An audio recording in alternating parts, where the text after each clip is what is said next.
Agora a gente tem entrevista sobre assunto importante, viu? A prisão do ex-ministro da Educação, Milton Ribeiro, provocou mais uma crise no governo, mas a gente quer saber como essa situação pode influenciar na corrida eleitoral deste ano. É o que vamos analisar agora, conversando com o cientista político Urian Franciele, ele que está ao vivo comigo. Urian, bom dia, seja muito bem-vindo aqui ao nosso Santo Café. Bom dia, obrigado, é um prazer estar aqui. Então, Milton Ribeiro, para a gente explicar, foi solto ontem à tarde, mas para a gente entender um pouco melhor do que está acontecendo, explicar melhor para quem está em casa, o ex-ministro foi preso durante uma investigação que apura possíveis casos de corrupção no Ministério da Educação. Quero saber de você, Urian, quais os possíveis impactos dessa prisão para a campanha do presidente Bolsonaro que tenta a reeleição? Ontem foi divulgada uma pesquisa do Datafolha em que o Bolsonaro já estava quase 20 pontos atrás do Lula. O Lula aí contou com 47% das intenções de voto e o Bolsonaro com 28%. Então, é algo que ajuda a desconstruir aquele discurso que o Jair Bolsonaro tem desde a sua campanha em 2018 de vou combater a corrupção, e a tendência é que ele cai ainda mais nas pesquisas. Tá certo. E quais devem ser os próximos passos do presidente agora, depois dessa crise? Um ex-ministro de Estado ser preso é algo que, claro, vai abalar um pouco ali a estratégia de campanha dele, não é?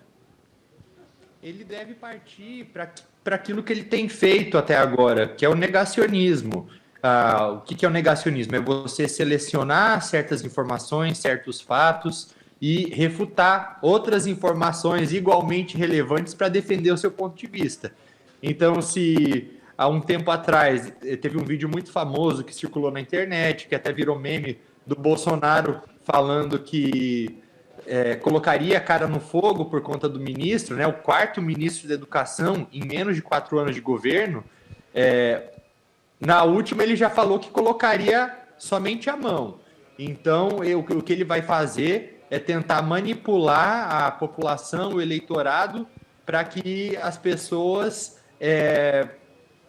ignorem isso ou até achem que o governo não teve nada a ver com isso, mas é bem difícil.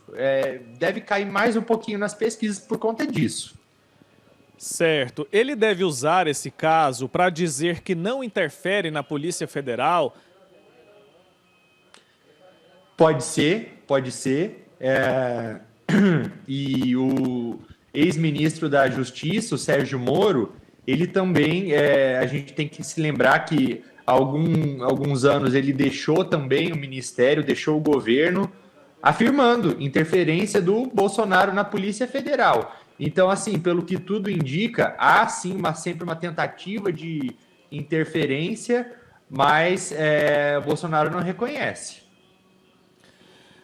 Durante uma campanha eleitoral, é bem comum, faz parte inclusive do jogo político, os adversários atacarem pontos frágeis do outro, né? Um adversário atacar o ponto frágil do outro. Só que a gente percebe que essa questão da corrupção, ela não deve ser muito usada pelo principal adversário do presidente Bolsonaro, que é o PT, partido do candidato Lula. Como que deve acontecer? Como que o PT deve agir agora? Porque para o PT também, acho que não é um argumento tão forte, né? Já que ele também tem um passado de corrupção que não dá para negar. O PT não tem moral nenhuma para falar de corrupção, né? O PT deve partir para táticas como falar da economia, falar sobre inflação, alto índice de desemprego, falar da falta de habilidade do presidente da República em liderar o país, em propor, de fato, soluções para a educação, para o desemprego e porque o Bolsonaro ele não tem nenhum projeto de país.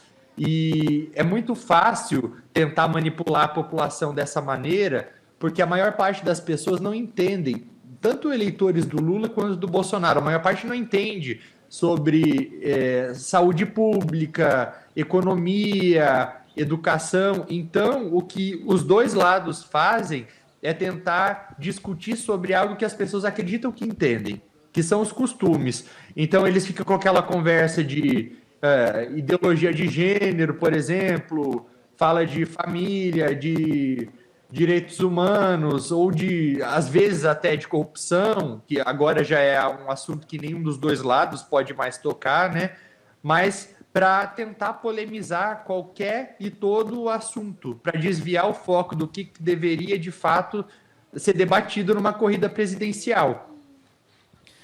Existe um áudio em que o Milton Ribeiro disse que ele falava ali que recebeu os pastores atendendo a um pedido pessoal do Bolsonaro. Mas a gente tem que explicar aqui que Bolsonaro não é investigado, mas ele pode ser investigado nessa apuração aí da Polícia Federal? Deveria, né? Porque o que eu vejo, lembrando um pouco do passado, o mensalão, por exemplo. Parece que todo mundo estava envolvido, todo mundo sabia, e a alma mais honesta do país, né, como o Lula gostava de se chamar, era o único que não estava sabendo de nada. E agora acontece a mesma coisa no governo Bolsonaro. É um escândalo de corrupção que também tem muita gente, inclusive do alto escalão do governo, envolvido, e mais uma vez o presidente vem com aquele discurso de não sabia de nada. Então tem algumas semelhanças aí.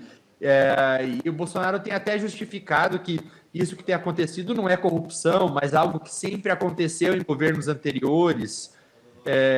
Você precisa, quase justificando um tráfico de influência e favorecimento de algumas pessoas. Você precisa pagar para aprovar certas coisas ou para governar, mas como que você justifica com esses argumentos se você diz que entrou para fazer diferente e quer voltar, quer ser reeleito para fazer diferente? Não faz o menor sentido.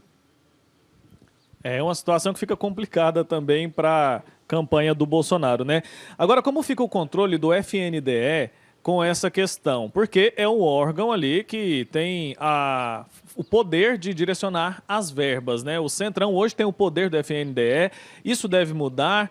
Atualiza a gente sobre essa questão específica desse órgão e por que a Polícia Federal não foi até lá para fazer a operação também. Se não foi até agora, deveria ir, né? Eu espero que esse seja um caso que não caia no esquecimento logo, porque é muito comum que em situações como essa, de muita polêmica, o Bolsonaro crie uma cortina de fumaça ainda maior para desviar o foco. Então eu acho que cabe a todos nós, brasileiros, eleitores, ficarmos atentos e não deixar isso morrer. Isso não pode ser mais um caso de corrupção que vai cair no esquecimento da população. A gente está falando de 3 meses para as eleições, são um pouquinho mais de 3 meses, e que o principal cargo do país, aquele que tem o poder de decidir a vida de 220 milhões de pessoas, vai quase que inevitavelmente ser ocupado por um corrupto, seja de um lado ou de outro. Então é o momento de quem apoia algum dos dois abrir um pouco a cabeça, começar a olhar para outras opções, outros candidatos, porque a gente tem que ser um país que olha para frente e não para trás. Tanto o Lula quanto o Bolsonaro prometem levar a gente para um passado de glória, e é um passado que nunca existiu. A gente nunca foi esse país que os dois afirmam que querem levar a gente para lá. Um fala sobre o período de ordem, fazendo várias referências à ditadura, aquele período que durou pouco mais de 20 anos. E o outro fala também de um governo que acabou com a miséria. Pode ter diminuído, mas não acabou. Então, é o momento de olhar para frente. A gente tem que olhar para o futuro. Com certeza, Urian. Muito obrigado pelo seu tempo aqui com a gente, por ter trazido tantos esclarecimentos importantes para quem está nos acompanhando. Às vezes não consegue entender, porque o noticiário ele é atualizado constantemente, às vezes numa velocidade que a pessoa que está nos acompanhando agora não consegue entender. Agora a gente conseguiu aprofundar um pouco mais nessa questão. Até uma próxima oportunidade, viu?